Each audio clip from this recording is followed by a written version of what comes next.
If I'm being completely honest, I was not excited to see Jurassic World Fallen Kingdom.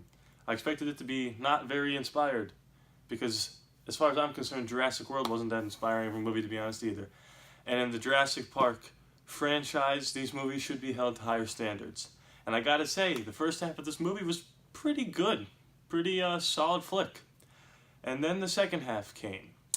And I'm gonna let Jeff Goldblum here tell you how I feel about that. Jeff? That is one big pile of shit. Thank you, Jeff. So, what are you dating, like an accountant now, or Owen, ventriloquist? stop it. You love a dummy. This is not why we're here. You can blame me, try to shame me. I know why we're here. I'll care. A rescue op. Save the dinosaurs. Hello, everyone. My name is Rodney, and if you already knew that, thank you so much for coming back. If you didn't know that, that's my name. This is what I do, I talk about movies. I do trailer reactions, movie reviews, once in a while a commentary, a free one of course, and maybe movie news every now and again. Jurassic World Fallen Kingdom, what a wild ride that was, gotta tell you. Let's just get into a couple things that I liked. First of all, this is the 5th installment of the Jurassic Park saga. Jesus. I'm seeing a lot of people say, you know, it's the 5th movie, what do you expect?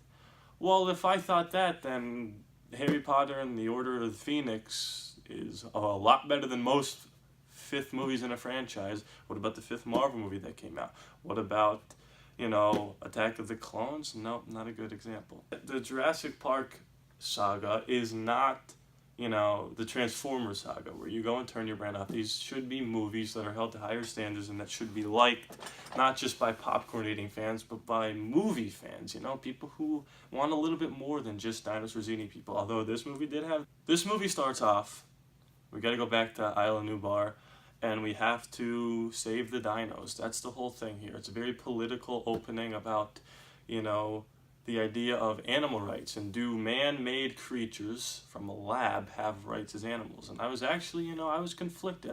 On one hand, I was like, kill these things, you know, they're dangerous. On the other hand, maybe move them to a different island, which is another plot point in this, or, you know, maybe militarize them. Nope! Don't militarize them. That's a main plot point. I can't believe...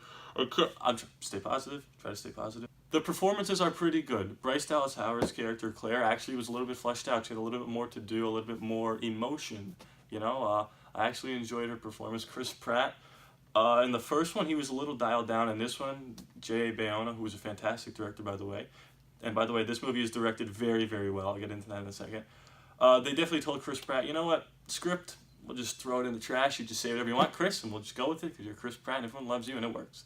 The little girl, Macy, very good actress. I hope she gets more stuff to do because she was really good in this. We'll get into her character maybe in the spoiler section of this. Yeah, we're going to talk about that. Other than that, those are the notable people. Jeff Goldblum, like I predicted, not on videos, but to my friends, is in this movie for 5 seconds. You saw everything from him in the trailers. The trailer gave away 90% of this movie, and the 10% that they didn't give away is god-awful, and we will get to that right now.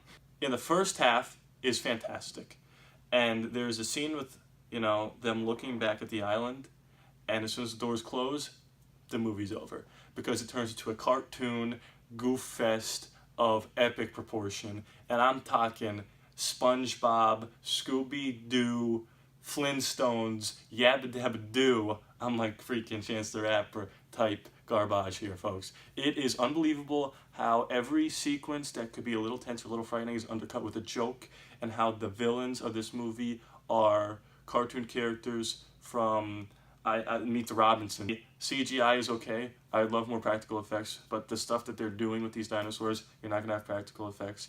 The choices that some of the characters made in this movie was baffling to me, and I gotta tell you, this movie didn't, you know, scare me or grip me. There's one sequence that is not shown in the trailer that I won't get into. Actually, it is a little bit, but we won't talk about it right now until the spoiler section. That was really intense and heart-pounding, and there was no dinosaurs involved. The directing, you know, where he puts the camera, the lighting, the choices that he made was fantastic. My problem is in the writing. This movie is just really dumb, but it's entertaining, and I respect it because it has balls, it's got guts, and it's got a lot of spunk. It is a completely different movie in the second half. I don't know what they were trying to do, but it just doesn't work. There is a reveal in this movie. There's a big mystery about something that I won't get into the spoilers. And then when the mystery is dropped, I started crying laughing. I could not believe my ears. This turned into a Star Wars, Star Trek movie at one point, and I couldn't, you know what, we're gonna talk about spoilers. I'm gonna give my score right now, 5.5 out of 10, because it was entertaining and it was gutsy, but at the end of the day, it's a stupid movie. It's so ridiculously dumb. The plot points are really, really dumb. You know what, I'm sorry I don't have any other adjectives besides dumb, but that's the perfect way to it's goofy. The whole thing is a goof fest. From hour one to the beginning is fine. It's a really good movie. The first 10 minutes are fantastic. I was like, here we go. And then as soon as the door's shut and we get back to America, it goes off the freaking rails. And some people may like it. I was entertained, but at the end of the day, I want a little bit more of my Jurassic Park movies. 5.5 out of 10. Spoiler time. They cloned human. Hammond and Lockhart, they cloned a human or something? Or Hammond didn't want to, and now because his granddaughter died in the car accident, or his daughter, they cloned a human, and apparently she's part dinosaur because Jay Bayona pulls up and zooms into her eye as if it's a dino eye.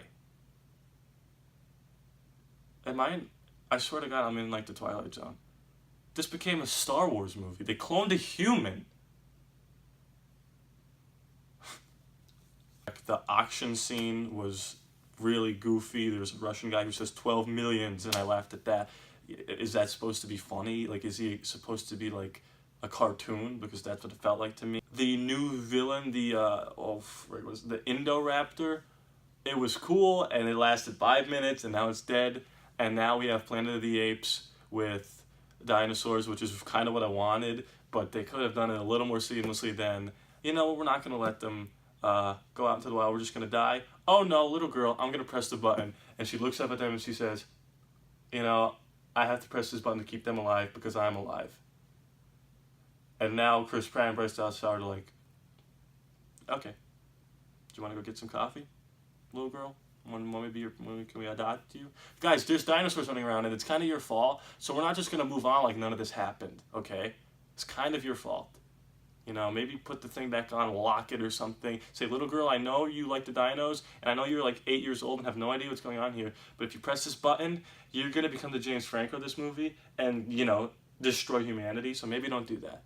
But, you know, Colin Trevorrow wanted to write his little Planet of the Apes dino movie, and that's what we got.